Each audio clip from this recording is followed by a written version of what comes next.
اهدنا الصراط المستقيم. Assalamualaikum warahmatullahi wabarakatuh. Alhamdulillahilladzi 'allamal Qur'an khalaqal insan 'allamahul bayan. Asyhadu an la ilaha illallah wahdahu la syarikalah wa asyhadu anna Muhammadan abduhu wa rasuluh. Allahumma salli wa sallim wa barik ala Muhammadin wa ala alihi wa ashabihi ajma'in. Alhamdulillah, puji syukur kita panjatkan kehadirat Allah SWT yang masih memberikan kita umur dan kesehatan serta memberikan taufiknya kepada kita sehingga sore ini kita dapat melangkahkan kaki di musola ini untuk bersama-sama belajar dan tawasau bil haq, tawasau bis sabr.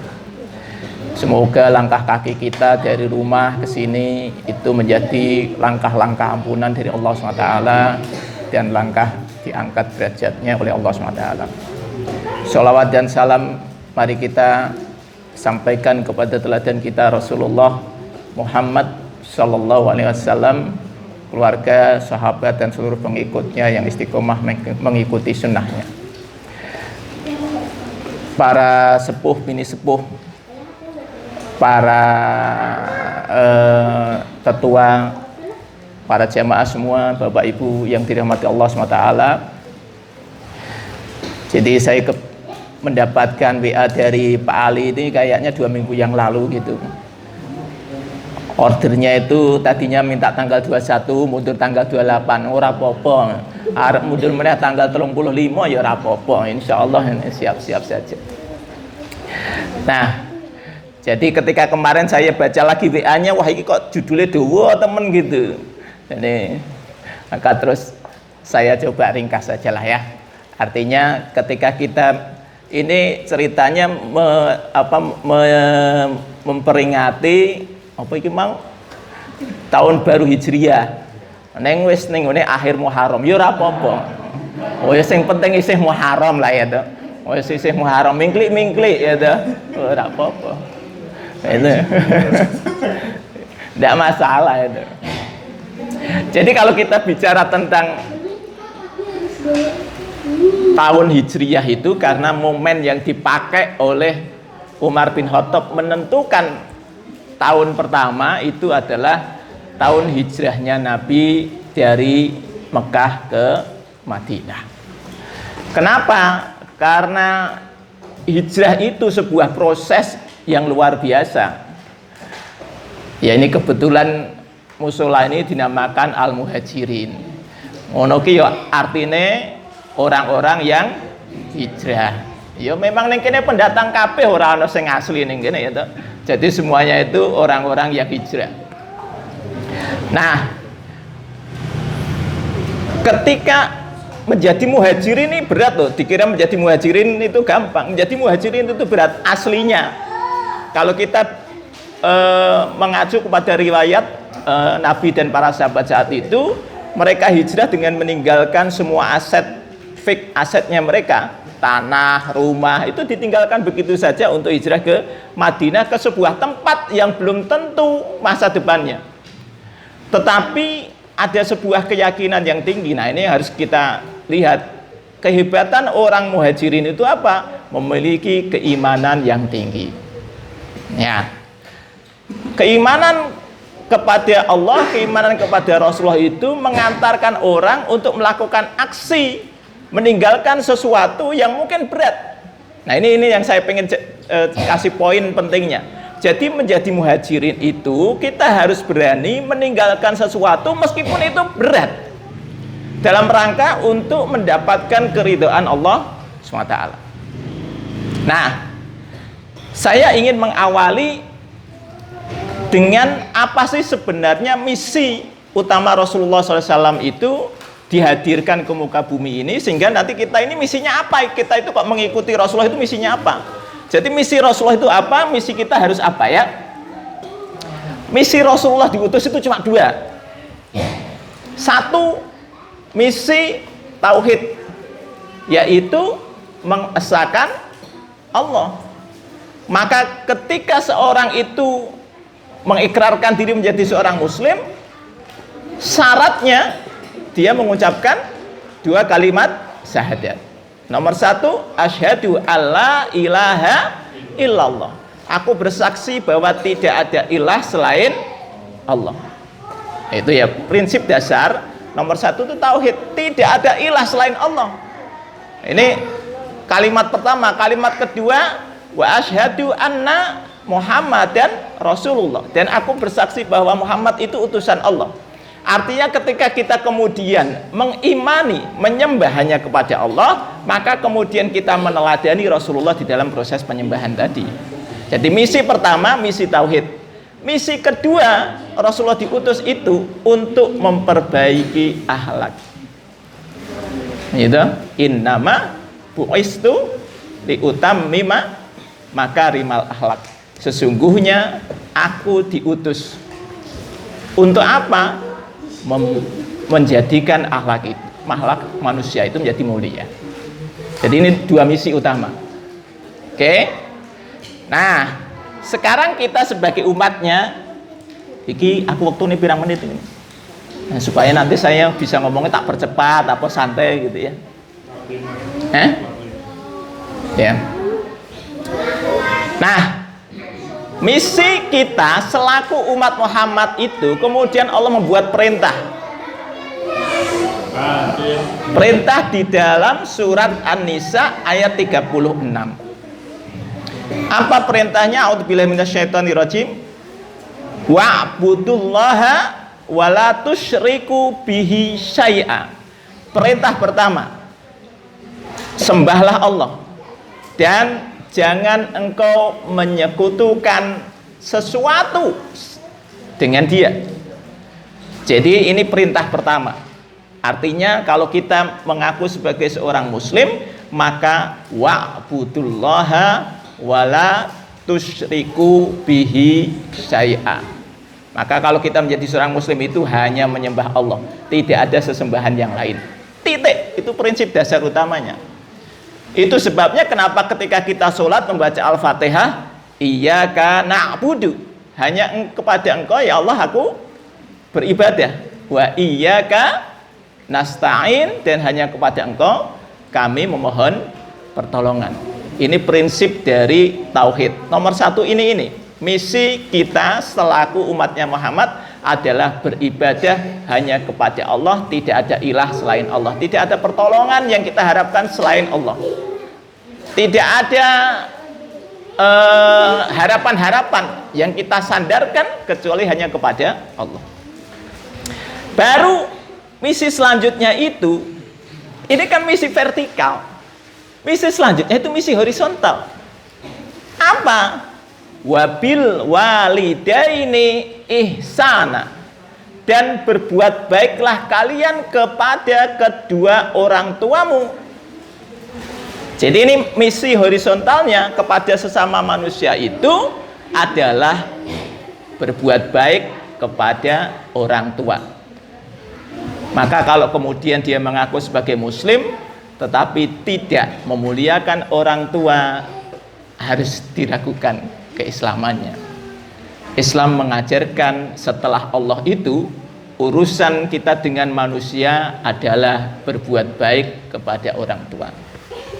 Dan ini kalau kita punya orang tua ini, yang mumpung masih punya orang tua, yang sudah tidak punya orang tua ya, terus bagaimana nggak punya orang tua? Ya tinggal didoakan saja semoga orang tua kita diampuni dosa-dosanya. Itu berbuat baik kepada orang tua. Tapi ketika kita masih mendapati orang tua kita masih hidup, maka buatlah kebahagiaan untuk orang tua kita. Kemudian kepada siapa lagi kita harus berbuat baik? Wabidil qurba, kepada kerabat. Wabidil qurba, orang-orang yang masih memiliki hubungan keluarga. Kita punya saudara dekat, saudara jauh, ini kerabat namanya ya. Wabidil qurba, orang-orang yang masih memiliki hubungan kerabat.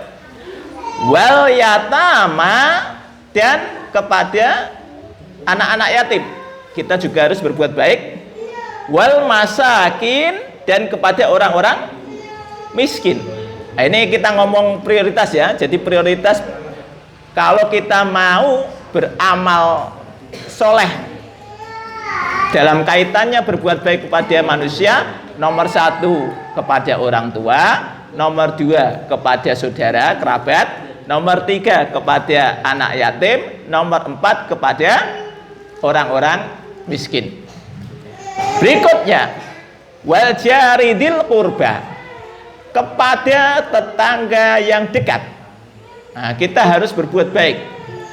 Wal jaril junubi, dan tetangga yang jauh. Tetangga dekat, tetangga jauh. Nah, hitungannya piye? Nah, ini kalau zaman dulu kata Rasulullah yang disebut tetangga itu 40 rumah ke kanan, ke kiri, ke depan, ke belakang, katanya begitu. Katanya ya, nah saiki terus dengan ngitungnya terus dihitung tanggane wes ngene bae, saiki paling gampang tetangga dekat itu sa RT atau tetangga jauh itu ya kira-kira ya sa RW apa sa kelurahan ya kena. Itu aja. Jadi tetangga dekat, tetangga jauh. Wasahibi bil jambi, dan teman-teman jauh. Ini maksudnya pokoknya teman-teman kita. Jadi kan tadi teman itu bisa teman kantor, teman sekolah gitu ya. Itu.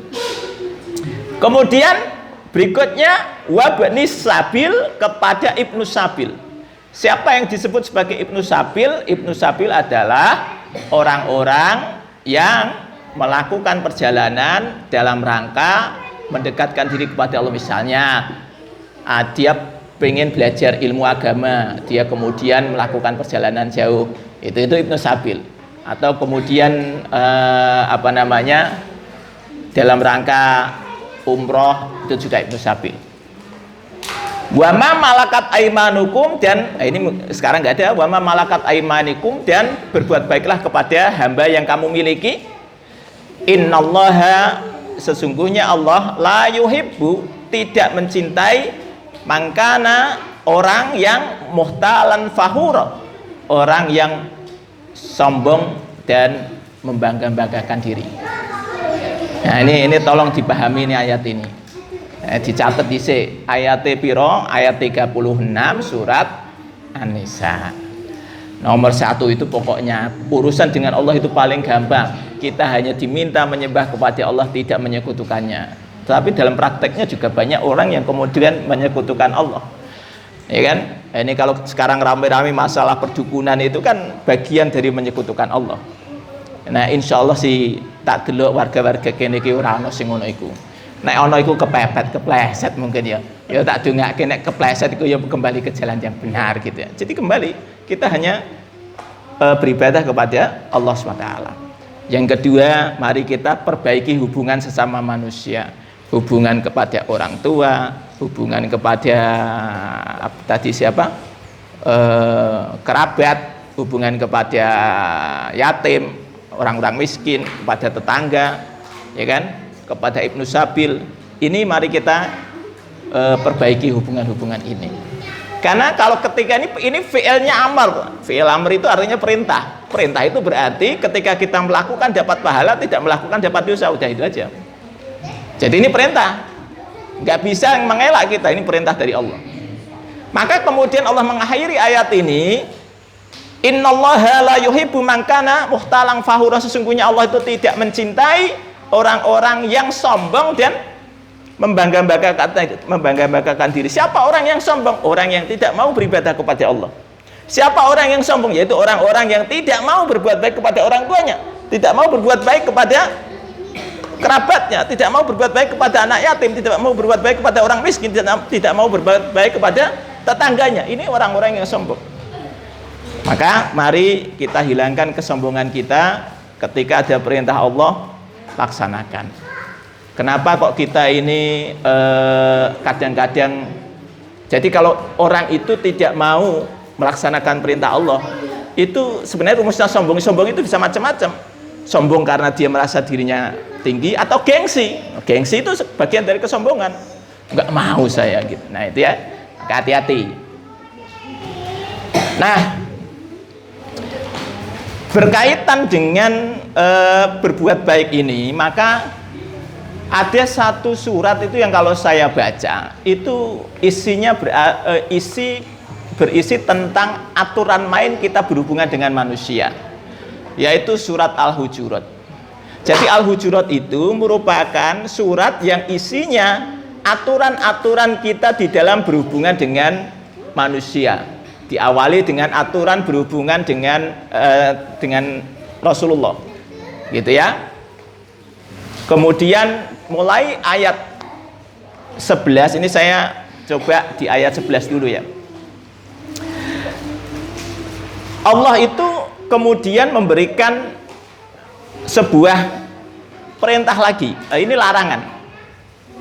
A'udzubillahi minasyaitonirrajim. Ya ayyuhalladzina amanu la yashar qaumum min qaumin asa ayyakunu khairam minhum wala nisa'um min nisa'in asa ayyakunna khairam minhun wala tanabazu wala talmizu anfusakum wala tanabazu bil alqab bi'salismul fusuqu ba'dal iman wa man lam yatub faulaika humul dzalimun. Wahai orang-orang yang beriman, la yashar, janganlah engkau mengejek, janganlah engkau memperolok-olokkan kaumun, suatu kaum, min kaumin. Jadi janganlah kita ini ada suatu kaum yang mengolok-olok kaum yang lain. Asa ayyakunu, karena bisa jadi orang yang kaum yang diperolok-olokkan itu khairum minhum, lebih baik daripada orang-orang yang mengolok-olokkan. Orang yang merendahkan orang lain, bisa jadi yang direndahkan lebih mulia daripada yang merendahkan. Wala nisaun, dan janganlah perempuan-perempuan. Nah ini tadi kan, padahal tadi kalau kita bicara ayat ini, sebenarnya ayat ini kan sudah cukup ya. Allah mengatakan yashar qaumun min qaumin, janganlah suatu kaum merendahkan kaum yang lain. Sebenarnya kan sudah umum, clear. Tapi kenapa kemudian masih ada berikutnya, wala nisa'un min nisa'in, dan janganlah perempuan itu mengolok-olok perempuan yang lain. Berarti ki janjane ini ono penekanan khusus kanggo perempuan. Ini ki aku ngomong ibu-ibu, iki ora ngelek-elek ibu-ibu, ning iki bunyi ayat, jadi jenengan kudu ngerti kenapa kok dadak ditulis perempuan-perempuan, janganlah engkau merendahkan perempuan yang lain. Asa ayyakunu khairam minhun, karena bisa jadi perempuan-perempuan yang engkau rendahkan itu lebih baik daripada kamu. Yuk kalimatnya coba perhatikan. Tadi sebenarnya itu sudah cukup nggak? Ketika Allah sudah mengatakan janganlah suatu kaum mengolok-olok kaum yang lain, tapi kenapa harus didetailkan? Jangan perempuan mengolok-olok perempuan yang lain. Ibu-ibu hati-hati. Karena ayat ini menunjukkan bahwa banyak perempuan yang melakukan itu. Oh ini kan perempuan merendahkan perempuan yang lain. Kok ora perempuan merendahkan suaminya? Apa ono ayat ngono kuwi? Ora ono. Ayate janganlah perempuan itu merendahkan perempuan yang lain, mengolok-olok perempuan yang lain, karena bisa jadi perempuan yang direndahkan lebih baik daripada yang merendahkan. Nah, wis to. Berikutnya, wala talmizu anfusakum, jangan engkau mencela dirimu sendiri. Wala tanabazu bil alqab, jangan engkau memberi gelaran panggilan yang tidak disenangi. Ya, jadi ini juga ya kalau di kita nggak tahu lah ya, ada orang dipanggil semprul gitu misalnya ya, ya kalau tergantung itu bahasa apa gitu ya. Maka kalau kemudian orang tidak nyaman dengan panggilan itu, jangan dipanggil seperti itu. Ya sudah, cari panggilan-panggilan yang baik saja. Kemudian apa? Bi'salismul fusuqu ba'dal iman, seburuk-buruk panggilan itu adalah setelah iman. Wa malam yatub, dan barang siapa yang tidak mau bertobat, faulaika humud dzalimun, maka mereka ini orang-orang yang dolim. Ya wis, iki peringatan. Maka ini nek misale kan saya hanya menyampaikan ayat. Kalau kemudian kok kita termasuk bagian dari orang-orang yang melanggar larangan-larangan ini, ora tobat, maka Allah sudah mengatakan mereka itu orang-orang yang dolim. Jadi mari kita luruskan kembali niat kita untuk memperbaiki diri. Jenengane wong ngaji itu memang wong ngaji kuwi pertama memang dapat pahala dari jenengan datang. Sing kedua dapat ilmu, ya dong. Sing ketiga dapat barokah. Oh kan janjane ngono. Tinggal masalahnya mau mengaplikasikan ilmu yang diperoleh atau tidak. Kita sudah dapat ilmunya, tinggal prakteknya. Kan begitu nggih? Berikutnya ayat berikutnya di ayat 12. Ya ayyuhalladzina amanu ijtanibu katsiran minadz-dzann. Wahai orang-orang yang beriman, jauhilah banyak berprasangka. Inna ba'dadz-dzanni ismun, karena sebagian prasangka itu dosa. Jadi prasangka itu sebagiannya dosa, maka sebaiknya nggak usah berprasangka. Wala tajassasu, jangan engkau suka mencari kesalahan orang lain. Wala yaktab ba'dukum ba'da, jangan engkau ghibah, jangan engkau menggunjing satu dengan yang lainnya.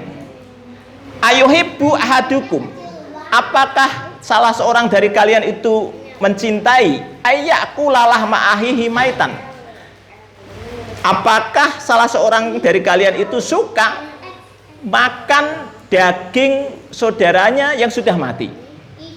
Fakarih tumuh, maka pasti dia menghindari atau merasa jijik.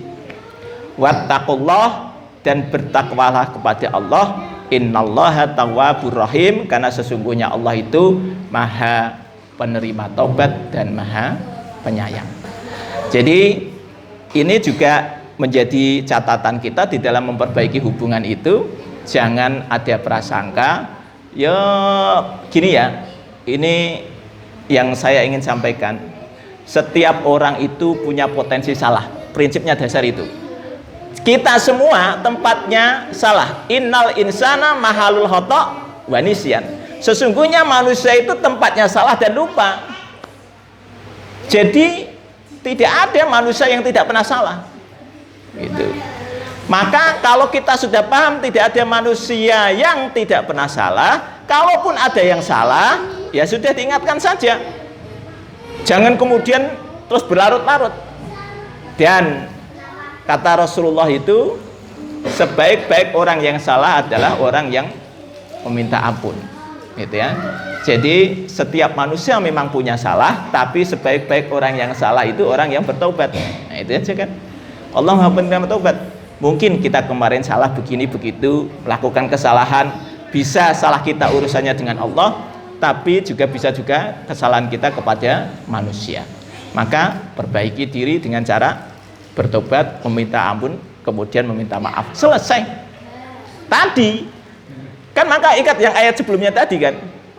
Intinya, lah saya nggak mau minta maaf gitu. Wah, dia yang salah. Nah ini, itu berarti apa tadi? Innallaha la yuhibbu kulla muhtalin fakhur. Sesungguhnya Allah itu tidak mencintai orang-orang yang sombong dan membanggakan diri. Wes, jadi wong ngalah itu paling enak. Minta maaf itu paling gampang. Wes, gitu aja. Salah ora salah, untuk menyelesaikan masalah sebenarnya gampang. Minta maaf. Maka itu pemaaf itu menjadi salah satu ciri orang yang bertakwa. Alladzina yunfiquna fis sarra'i wad dharra'i wal kadhiminal ghaidha wal 'afina 'anin nas. Ciri orang yang bertakwa itu orang yang menginfakkan hartanya baik pada saat lapang maupun sempit. Orang yang bisa menahan marahnya dan orang yang bisa memaafkan orang lain. Itu aja. Maka kalau kemudian kita ini salah, minta maaf. Ini bisa gampang, kurang usah ado-ado. Antara suami istri, itu ya. Suami istri itu kan mesti pernah cekcok, gitu. Ketoke kaya ora ana terus apa di dalam rumah tangga tidak pernah bertengkar, ora ana.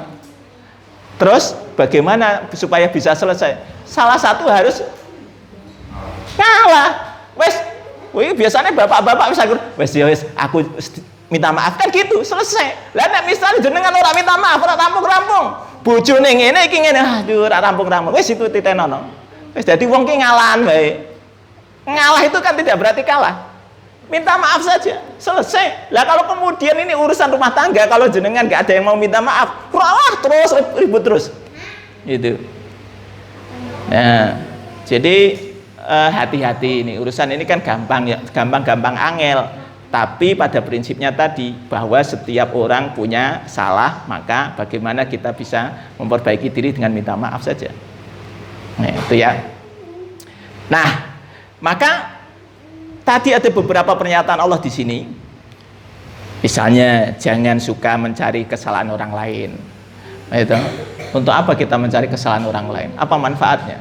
Ya. Kecuali jenengan memang polisi itu. Tugasnya melakukan penyidikan. Wis piye carane golek salahe kan itu. Apa auditor golek salahe wae kan auditor iku ya. Ya memang tugasnya ngono kuwi. Iku urusan pekerjaan, tapi dalam urusan kita hubungan pribadi kuwi ya aja golek salah. Itu. Cari baiknya. Di tempat saya itu juga ada. Saya itu tiba-tiba dilapori gitu. Kan ada jamaah baru, saya lihat oke jamaah baru enggak apa-apa. Rajin ke masjid bagi saya ketika ada orang rajin ke masjid saya seneng aja gitu. Saya kenalan oke bagus. Wah, ada yang laporan, "Pak, hati-hati sama orang ini, Pak. Ini sudah terkenal tukang tipu. Jadi jenengan hati-hati." Oh, gitu kan? Ya, saya hanya bilang begini, ya ora apa-apa. Mungkin masa lalunya dia pernah nipu, itu. Tapi saya hanya melihat dia mau datang ke masjid. Wis tak dongake dari datang ke masjid dia dapat hidayah. Lu kan gitu cara melihatnya. Jangan melihat kemudian wah ini tukang tipu, terus stempel yang kene tukang tipu itu terus ngomong terus gitu sampai mati kan kasihan gitu. Ya kan? Ya sudah, barangkali kemarin dia jadi tukang tipu kemudian dapat hidayah, akhirnya jadi ahli ibadah. Kan enggak tahu. Ya. Bisa jadi mungkin kita lebih buruk daripada dia. Maka sekali lagi jangan mengolok-olok orang lain, bisa jadi orang yang kita olok-olok lebih mulia daripada kita. Jangan suka mencari-cari kesalahan orang lain. Untuk apa kita mencari kesalahan orang lain? Apa kita sudah tidak ada salahnya? Kita banyak salahnya. Allah tutup aib kita itu alhamdulillah. Maka jangan membuka aib orang lain, karena ketika kita banyak membuka aib orang lain, Allah akan bukakan aib-aib kita. Wis ngono wae rumusnya nggih. Nah, sehingga nanti di ayat berikutnya, ini kebetulan nggak tak tulis di sini, ayat 13. Ya ayuhan nas inna khalaqnakum min dzakari wa unsa wa ja'alnakum syu'uban wa qabaila lita'arafu. Wahai manusia, sesungguhnya Allah itu menciptakan manusia itu ada laki-laki, ada perempuan, bersuku-suku, berbangsa-bangsa, dalam rangka apa? Supaya saling mengenal. Inna akramakum indallahi atqakum, sesungguhnya orang yang paling mulia di sisi Allah adalah yang paling bertakwa. Innallaha alimun khabir, sesungguhnya Allah itu maha mengetahui dan maha waspada. Jadi siapa orang yang mulia di antara kita? Orang yang paling bertakwa. Nah, itu rumusnya. Jangan menganggap diri kita mulia karena harta kita, jangan merasa diri kita mulia karena kita memiliki jabatan. Karena kemuliaan ditentukan Allah dari takwa kita. Bagaimana supaya bisa bertakwa? Ya aku mau carilah ayat-ayat takwa. Iki lagi ngomong tentang ayat takwa ini. Itu saya hanya membahas tentang tadi transformasi berhijrah yang benar. Nah, kaitan karena tadi kemudian kaitannya dengan tetangga. Ada beberapa hadis, ini saya hanya cuplikan sedikit saja. Jadi ceritanya ini ada sahabat yang melaporkan kepada Rasulullah tentang seorang perempuan. Oh, iki wedok meneh ini. Inna fulanah tusallil laila wa tasumun nahar. Sesungguhnya ada fulanah yang dia itu rajin sholat malam dan kalau siang itu puasa. Itu puasa sunnahnya kencang. Wa fi lisaniha syai'un, tetapi lisannya itu dia yudi jironaha salitatun. Jadi dia itu suka ngomongi tanggane. Itu ono perempuan fulanah, dia ahli sholat malam, ahli puasa. sayangnya lisannya selalu ngomongi tanggane. Kemudian kata Rasulullah apa? Qala Rasulullah la khaira fiha, dia tidak ada kebaikan orang itu, hiya finnar, dia nanti akan masuk neraka. Oh, itu kata Rasulullah. Kemudian waqilalahu, dan diceritakan lagi oleh sahabat kepada Rasulullah, inna fulanah tusolli al maktubah. Jadi ada fulanah perempuan yang hanya sholat wajib tok. Watasumu Ramadan, dan hanya puasa kalau Ramadan. Nah, itu tadi kan ada perempuan selain sholat wajib juga sholat malam. Selain puasa Ramadan dia puasa sunnah gitu. Nah, tapi yang tadi sing rajin apa mau sholat malam rajin poso iku suka ngomongi tanggane. Kata Rasulullah tidak ada kebaikan orang itu, dia masuk neraka. Kemudian diceritakan ada nih perempuan yang sholatnya mung sholat wajib, poso ya mung poso Ramadan, gitu ya. Kemudian apalagi dia watasod daku bil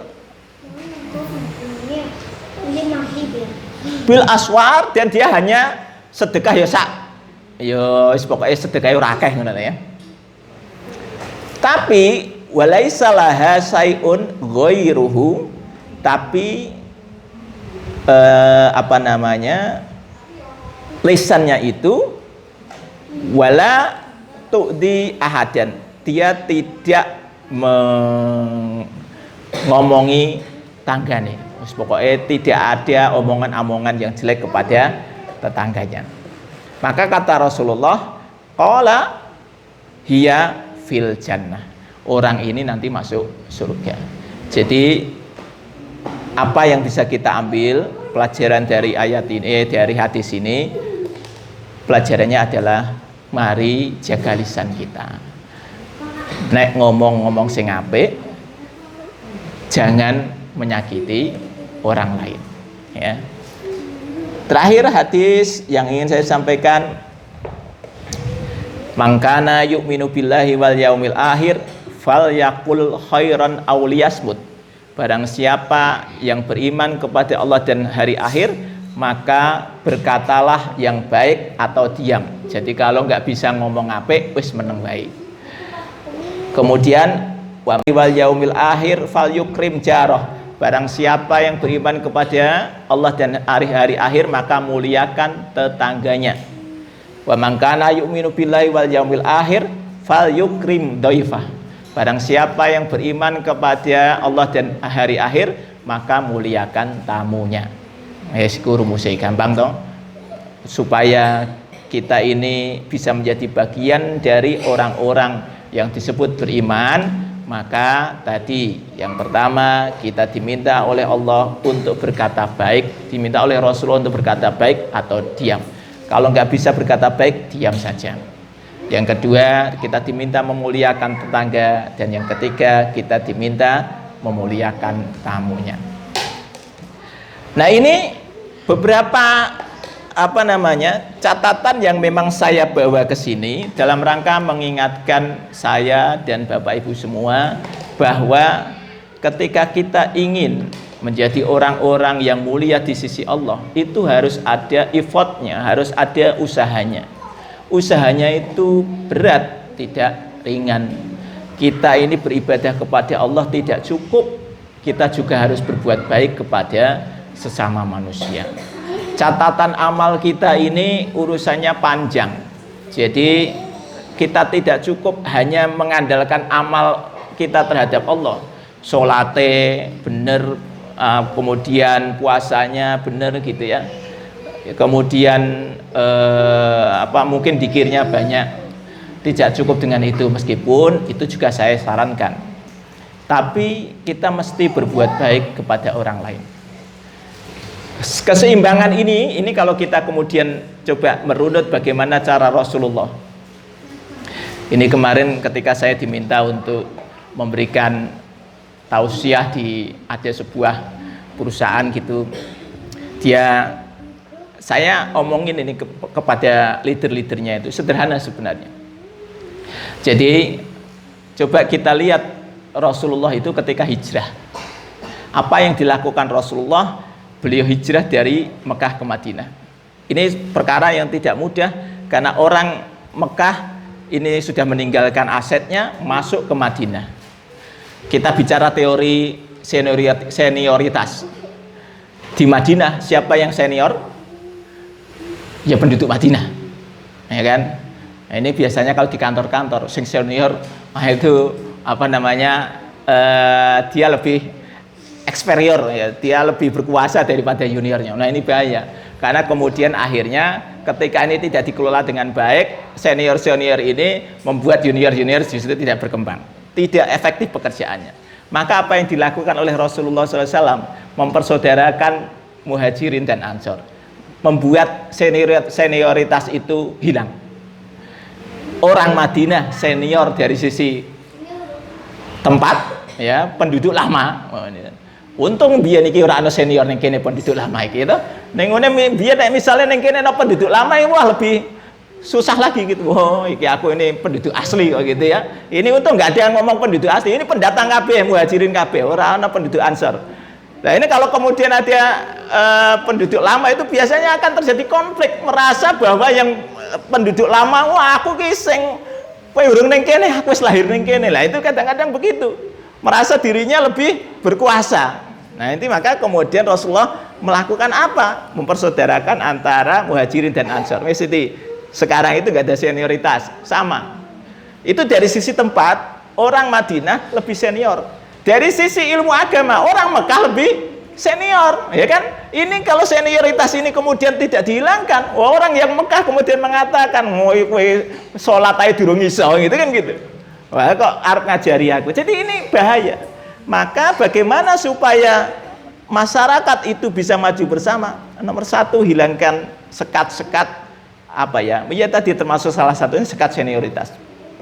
Terus pokoknya sekat-sekat yang menghalangi orang merasa atau yang membuat orang merasa dirinya lebih tinggi daripada orang lain. Itu tadi yang kemudian Allah sampaikan, innallaha la yuhibbu kulla mukhtalin fakhur. Sesungguhnya Allah tidak menyukai orang-orang yang sombong dan membanggakan diri. Kita kadang-kadang membanggakan diri karena kita dari suku mana. Kita kadang-kadang membanggakan diri karena kita memiliki pendidikan apa. Kita kadang-kadang membanggakan diri karena kita memiliki jabatan di mana. Tidak penting. Di dalam hidup itu, ketika kita pengen menjadi manusia yang sukses menurut Allah itu, intinya itu hanya masalah dunia. Tapi bagaimana kita ini menjadi orang yang mulia di sisi Allah? Jadilah orang yang bertakwa. Ya. Pirang menit iki aku mau ngomong. Engko kesuwen aku dikomplain itu. Jam berapa ini? Nah, wes tak suwe-suwe nek ngono ya.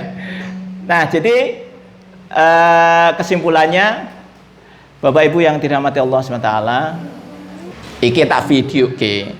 Ngene iki bukan apa-apa. Engko tak upload ning YouTube. Tak share jenengan. Sing ora teko ki ya ben melu ngaji. Jadi ora ono aku ora ngerti, wis sing ora ngerti dikai ilinge wae. Engko insyaallah kan ya ngerti gitu. Jadi tidak ada alasan aku wingi rak melu ngaji jadi aku ora ngerti ngono. Wis iki engko dikandani Pak Ali terus kandani kabeh. Wis pokoke di-share iku lho linge. Ora ono kemudian ngomong rak melu ngaji. Dianggap wis melu ngaji. Maka mari perbaiki diri. Selama kita masih hidup. Nah ini loh rumusnya. Selama kita masih hidup itu artinya Allah masih sayang kepada kita, diberinya kita kesempatan untuk balik kepada Allah. Wala nudiqannahum minal adabil adna dunal adabil akbari la'allahum yarji'un.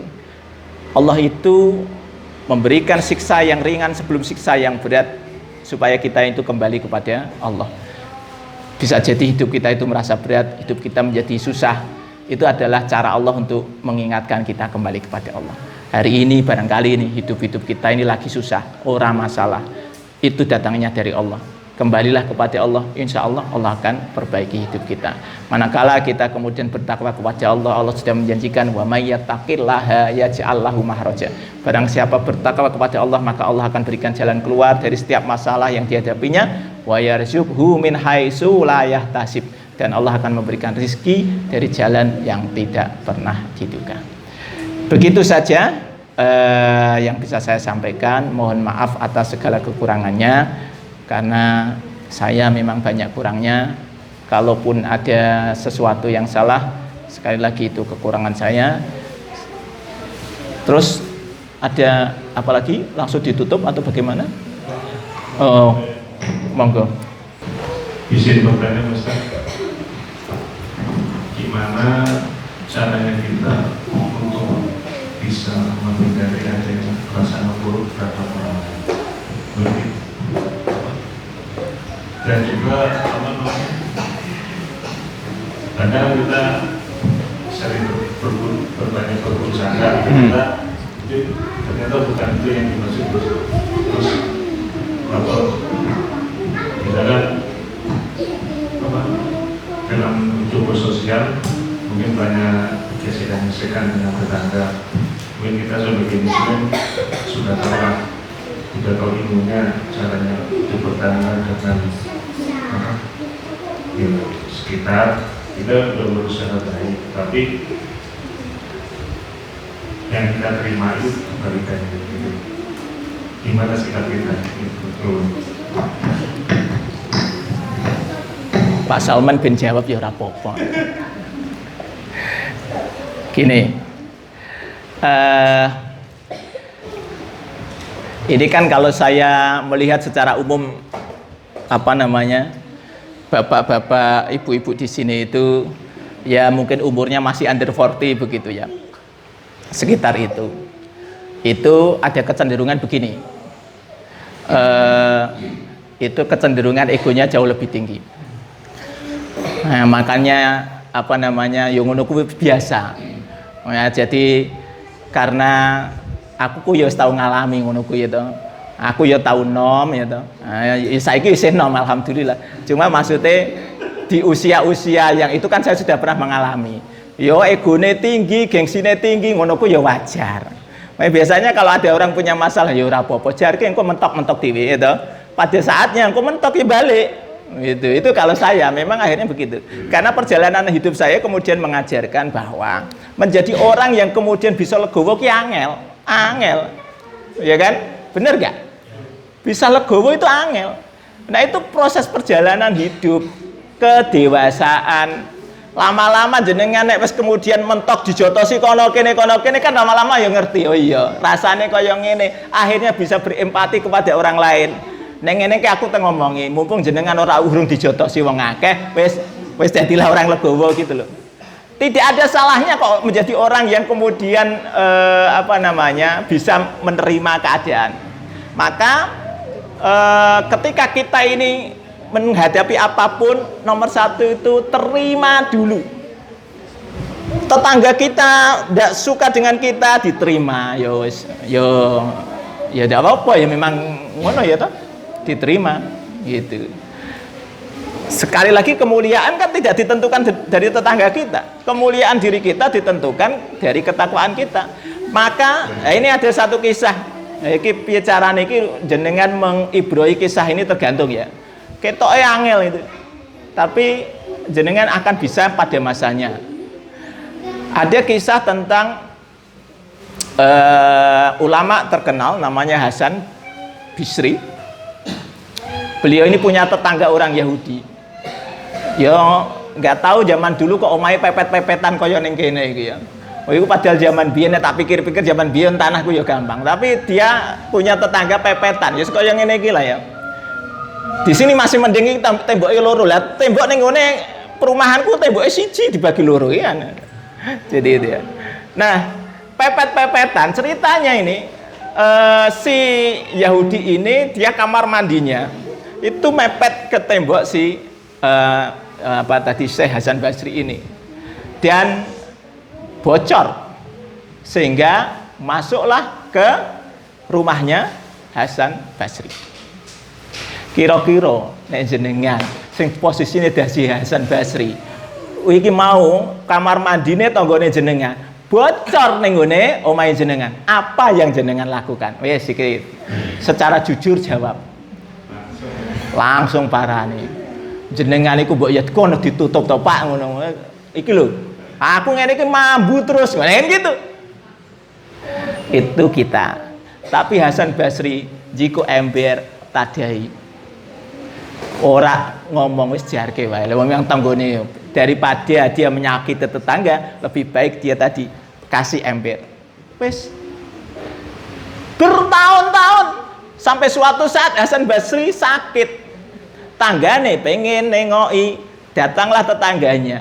Begitu tangganya nengok, terus lihat, lho iku apa kok ana ember ning kono. Terus dia mikir, wah ketok teko omahku. Gitu kan? Dia kemudian bertanya kepada Hasan Basri, "Ya Syekh, kenapa engkau enggak mengatakan ini kepadaku sudah berapa lama?" Ya pirang-pirang tahun. Gitu. Kenapa kok jenengan enggak ngomong? Ya wis tak apa-apa. Masalah sepele, orang ganggu kok. Gitu. Kira-kira jenengan ini sapa, Ra? Jenengan iku tanggane parkir ngarep ngalangi jenengan ae mesti ribut to. Lho, ngene iki pengalamanku ya. Iki ning nggenku iki, cerita tenan ning nggenku iki. Saya itu mendamaikan tetangga saya kadang mumet perkara niki sepele ngono to. Ini contoh ini kejadian di tempat saya. Ini kan ada berarti katakanlah ini klaster baru nih katakan ya. Iki titeno nongko nek ana penghuni baru iku jenengan ana senioritas. Ini tadi saya bilang ini masalah, Pak. Senioritas jenengan merasa sebagai penduduk lama, sehingga ketika nanti ada orang masuk ke sini klaster baru ini, wah jenengan merasa senior. Jenengan pasti akan merasa peraturan yang menentukan yang senior. Ngono kok terjadi ning nggenku. Ada klaster baru, gitu. Sebenarnya gampang kan? Dia itu hanya masalahnya apa? Dari pihak klaster yang bangun klaster itu, dia tiba-tiba kemudian bikin akses jalan. Nek misalnya ini kan akses jalan ini kan itu terus tembus kono misalnya, sing sebelah kono. Ini kayaknya di sana ditutup ya. Nah, nanti di sana dibuka. Sing tanggane kono komplit. Wah, kok terus dibuka ngene iki ceritane piye? Oh, gitu. Ini tuh sekali lagi masalah senioritas, merasa dirinya senior. Wong aku penduduk lama, kowe nek buka kudune izin karo aku. Pertanyaannya apa? Terus ini apa ya? Kerugiannya apa gitu? Itu yang saya kadang-kadang bingung. Ketika akses itu dibuka, ruginya apa? Nggak ada ruginya. Tapi merasa saya senior. Jadi kalau Anda mau buka akses, ngomong kepada saya. Oh, gitu. Wah, saya menghadapi masalah ini berlarut-larut itu, Pak. Ini antar tetangga itu neng-nengan ora jelas, gitu kan? Wes akhirnya ngene wes gampang, Pak. Urusan ngene iki janjane gampang. Gitu. Ini kan karena tidak ada komunikasi. Iki ngomong kono, iki ngomong kono. Ora rampung-rampung. Gitu. Akhirnya sampai suatu saat rapat iki RT, ya langsung tak omongke. Iki nek aku ngene iki ya. Jenengan ki ketika ada hadis mengatakan begini, barang siapa dia mengambil duri dari jalan, kan gitu ya. Ketika ada penghalang, itu maka kemudian kita bisa diperintah untuk mengambil, kan gitu, supaya orang itu bisa lewat, gitu. Lah kok jenengan itu malah sebaliknya, malah membuat orang tidak bisa lewat. Ngono kira-kira jenengan iki arep mlebu surga apa mlebu neraka, kan gitu aja. Nah, ya ngene ke akhire sidone, oh gini Pak, janjane iki aku ora apa-apa, ning karepku iku digawe akses ning kene wis alasan aja ya gitu. Tapi kan akhirnya kemudian ya sudah wes jenengan pengen dibuka ning ndi? Saya bilang gitu. Ning kene wae Pak. Dah langsung saya putuskan buka. Akhirnya selesai, clear Pak. Itu hanya gara-gara apa? Ego senioritas, merasa penduduk lama berkuasa atas penduduk baru. Wes ngono iki. Maka ini ya bagaimana caranya menurunkan ego. Ini yang paling penting. Ini sekali lagi, iki jenengan akan mengalami sebuah peristiwa yang di situ jenengan akan sampai kenapa saya harus menurunkan ego. Itu apakah itu peristiwanya dalam rumah tangga atau peristiwanya di kantor, itu kok jenengan akan ngalami. Maka saya bilang wis jarke engko mentok dhewe gitu. Karena ini biasa, ini masalah kedewasaan. Semakin Anda dewasa, itu Anda akan bisa mengerti bahwa kita tidak bisa egois kepada siapapun. Diri kita ini butuh orang lain, ini prinsipnya. Kalau kita sadar bahwa kita butuh orang lain, maka kita insya Allah tidak egois. Kita akan tahu, oh orang lain juga butuh. Jadi bagaimana kita kalau kemudian kita dicueki tetangga kita, ya ora apa-apa. Kita tidak butuh kemudian untuk diagungkan, kita tidak butuh untuk dihormati, tapi kita butuh untuk menghormati orang lain. Ada kisah yang menarik iki. Ini tadi masalah tetangga. Ono sing siji tetanggane nom, sing siji tuwa iki mang. Ya satu ulama ini. Iku sing nom iki ya jahil. Nah, nek misalnya itu ngundang, "Pak, jenengan ning nggenku ya." "Oh iya." Datang ini ke tempatnya tetangganya ini, terus bareng teko, "Anu Pak, ora sida. Wis jenengan balik wae." Balik. Gitu kan? Terus besok dipanggil lagi, "Pak, jenengan ning nggenku." Ke tempat lagi. Terus ngomong gitu lagi. "Nuwun sewu Pak, ndak jadi." Balik 3 kali. Ya ngono kok dengan senyum orang ini, orang tua. Yo. Aku yakin Pak Salman ngono kuwi paling goyang-guyu misale ditolak. Wis ngono sih Pak, aku ana urusan. Lunga Pak Salman. Ora kemudian Pak Salman lara ati insyaallah ora ngene. Wis tuwa soalnya Pak Salman iku, ora bakal lara atian. Sing isih lara atine isih nom gitu. Nah itu tadi ketika kemudian ditanya, "Jenengan kok bisa tidak sakit hati saya gituin?" Loh, saya itu tidak butuh jenengan. Ketika jenengan mengundang saya datang, itu saya dapat pahala. Saya menghadiri undangan, dapat pahala. Jenengan ora sida ya ora apa-apa, aku wis dapat pahala. Oke, ini cara mikire.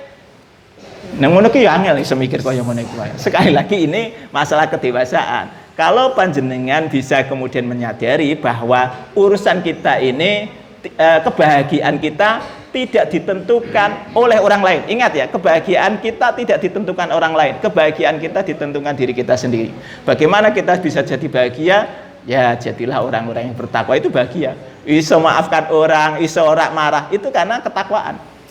Terus iku sekali lagi engkau tekan cici apa? Titi mongsone, nah, gitu ya. Engkau tekan waktune, insya Allah kita bisa sampai seperti itu. Wallahu a'lam. Nggih. Waalaikumsalam warahmatullahi wabarakatuh. Saya ingin bertanya Pak Ustaz Ahmad Muslim, ini kan tadi saya menyimak ya, kalau kita itu kan tidak boleh kerasani ya. Ya. Kerasani, baik laki-laki maupun perempuan kan? Ya betul. Nah, perempuan aja ya. Ya. Kerasani. Dan sini yang saya mau tanyakan, apa bedanya kerasani dengan memberikan informasi? Jadi ini di kehidupan sosial kadang-kadang kan kita mengenal ya, ataupun di dunia kerja kita kan mengenal teman-teman ya. Nah, kita udah tahu karakter si A, si B, si C seperti apa. Kemudian ada satu orang baru datang di situ gitu ya. Nah itu orang yang baru itu kemudian mengenal si A misalnya ya. Si A itu kan punya karakter yang ini contoh aja misalnya suka ngutang, kemudian kalau ngutang tidak dibayarkan. Nah terus si A itu dekat sama dia orang baru itu lagi. Nah kemudian kita bagaimana sikap kita sebagai seorang temannya, apakah kita perlu menginformasikan kalau si A itu punya kebiasaan buruk seperti itu. Nah kadang kita juga serba salah, kalau kita ya tahu kalau kita nanti menginformasikan nanti kita jatuhnya hibah. Tapi kalau kita tidak memberitahukan, nanti kasihan si orang baru itu nanti menjadi korban.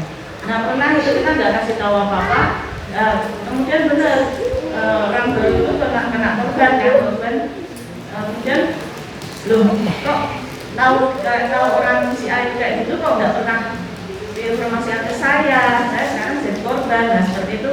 Nah bagaimana kita bersikap?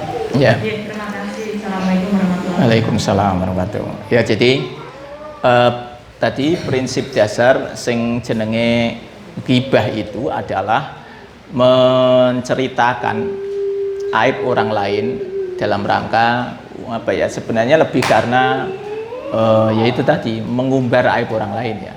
Tapi kalau kemudian tadi untuk kita menginformasikan, ini kayaknya ada hal-hal yang perlu diantisipasi, tapi harusnya bahasanya diberi apa ya, diberi disclaimer bahwa ini informasi, sekedar informasi berdasarkan pengalaman saya, harusnya begitu ya. Karena orang bisa berubah, ya kan? Nah, disclaimernya begitu.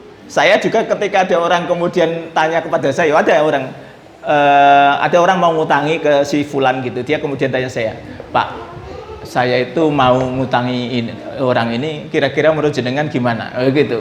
Nah, kira-kira aku ya ngerti, iki wong iki kaya apa karakter lah. Saya bilang begini, pengalaman saya bilang gitu, pengalaman saya orang ini nek ngutang, engko mesti angel ditagih. Ya, kecuali jenengan memang ikhlas ya ora apa-apa itu ya. Jadi tapi ya nggak tahu kalau dengan jenengan ternyata iso ditagih ya alhamdulillah, tapi selama ini aku ora iso nagih ya wis ngono wae. Itu titik sampai di situ, nggak usah dibumbui macam-macam. Ini kan kemudian menjadi ramai itu karena bumbunya.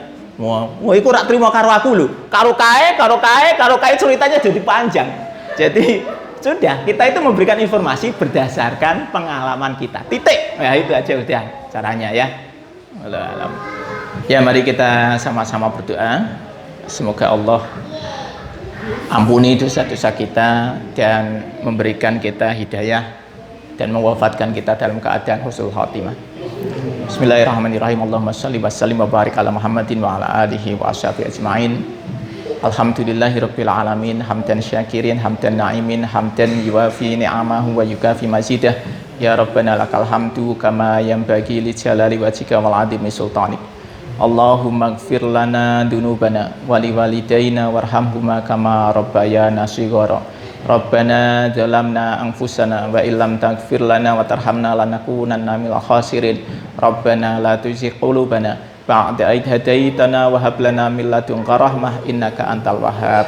Allahumma arinal haqqa haqqan warzuqna ittiba'ah wa arinal batila batila warzuqna ijtinabah. Allahumma a'inna ala dzikrika wa syukrika wa husna ibadatik. Allahumma inna nas'aluka salamatan fid dinina wa afiyatan fis jasadina wa ziyadatan fil ilmina wa barakatan fir rizqina wa taubatan qoblal maut wa rahmatan indal maut wa maghfiratan ba'dal maut. Allahumma hawwin alaina fi sakaratil maut wan najata minan nar wal afwa indal hisab. Allahumma inna nas'aluka ilman nafi'an wa rizqan thayyiban wa amalan mutaqabbala. Rabbana atina fid dunya hasanah wa fil akhirati hasanah wa qina adzabannar. Subhanaka rabbika rabbil izzati amma yasifun wa salamun alal mursalin walhamdulillahi rabbil alamin. Mohon maaf atas segala kekurangan. Assalamualaikum warahmatullahi wabarakatuh.